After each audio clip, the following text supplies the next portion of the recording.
Hello friends, मेरा नाम उर्मी सिंह है। मैं आपको आज भारतीय न्याय संहिता 2023 के बारे में बताऊंगी। इसमें क्या क्या है। हमारा अध्याय फर्स्ट में क्या दे रखा है। अध्याय फर्स्ट जो है 1 से लेकर 3 धारा जो है इसमें 1 से लेकर 3 है। पहली धारा वो है हमारी है संक्षिप्त नाम प्रारंभ और लागू होना। जो हमारी लागू हुई है वो 1 जुलाई 2024 को लागू हो गई। दूसरी जो धारा है वो है परिभाषाएं। कौन सी है? परिभाषाएं। मैं बताऊंगी संक्षिप्त नाम प्रारंभ और लागू होना। इसमें क्या है? इस अधिनियम का कौन से अधिनियम का? भारतीय न्याय संहिता अधिनियम नाम भारतीय न्याय संहिता 2023 है। इस अधिनियम का जो उपधारा 2 है यह किस तारीख को 1 जुलाई 2024 को प्रवृत्त होगा, जो केंद्रीय सरकार राजपत्र में अधिसूचना द्वारा नियत करे। और इस संहिता यानी कि भारतीय न्याय संहिता के भिन्न भिन्न उपबंधों यानी अलग अलग उपबंधों के लिए भिन्न भिन्न तारीखें नियत की जा सकेंगी।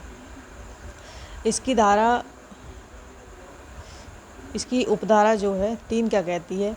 3 कहती है कि प्रत्येक व्यक्ति भारतीय न्याय संहिता के उपबंधों के प्रतिकूल प्रत्येक कार्य या लोप के लिए जिसका वह भारत के भीतर यानी कि भारत के अंदर ही दोषी होगा, भारतीय न्याय संहिता के अधीन दंडनीय होगा, अन्यथा नहीं। धारा 1 की उपधारा 4 कहती है भारत से परे किए गए किसी अपराध के लिए जो कोई व्यक्ति भारत में तत्समय प्रवृत्त किसी विधि के अनुसार विचारण का पात्र हो, भारत से परे किए गए किसी कार्य के लिए उसे इस संहिता के उपबंधों के अनुसार ऐसा बरता जाएगा मानो वह कार्य भारत के भीतर किया गया हो। अगर भारत से बाहर भी किया जा रहा है तो ऐसा ही माना जाएगा कि ये भारत के भीतर ही किया गया है। अब धारा 1 की उपधारा 5 कहती है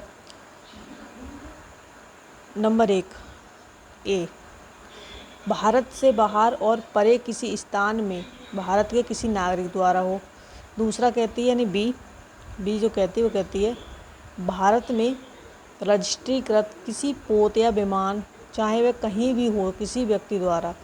भारत में सी कहती है भारत में अवस्थित किसी कंप्यूटर संसाधन को लक्ष्य बनाकर भारत से बाहर और परे किसी स्थान पर किसी व्यक्ति द्वारा किए गए किसी अपराध को भी लागू है, यानी कि ये संहिता लागू होगी। कौन सी? भारतीय न्याय संहिता।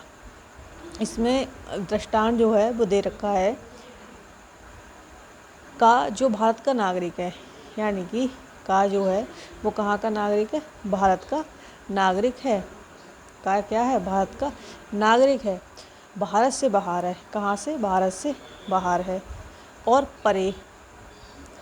परे किसी स्थान पर हत्या करता है, किसी दूसरे स्थान पर हत्या करता है, वह भारत के किसी स्थान में जहाँ वह पाया जाए हत्या के लिए विचारित और दोष सिद्ध किया जा सकता है। अब धारा 1 की उपधारा 6 क्या कहती है? धारा 1 की उपधारा 6 कहती है कि भारतीय न्याय संहिता में की कोई बात भारत सरकार की सेवा में अधिकारियों, सैनिकों, कौन कौन होंगे इसमें? अधिकारी होंगे,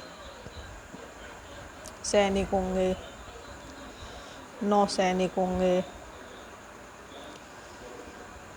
या कौन होगा? वायु सैनिकों द्वारा विद्रोह। क्या होगा? विद्रोह और अभित्यजन के लिए दंडित करने वाले किसी अधिनियम के उपबंधों या किसी विशेष या स्थानीय विधि के उपबंधों पर प्रभाव नहीं डालेगी। धारा 1 में इतना ही बताया गया है। अगर आपको वीडियो अच्छी लगे तो लाइक, कमेंट और शेयर करें और बताएं कैसा है। अगर अच्छा है तो मैं अगली वीडियो धारा दो की परिभाषाओं, धारा 2 जो दे रखी है वो परिभाषा हैं, वो सारी परिभाषाएं आपको डिटेल में मिलेंगी। अगर आप बता देते हैं तो मैं अगली वीडियो बनाऊँ। धन्यवाद।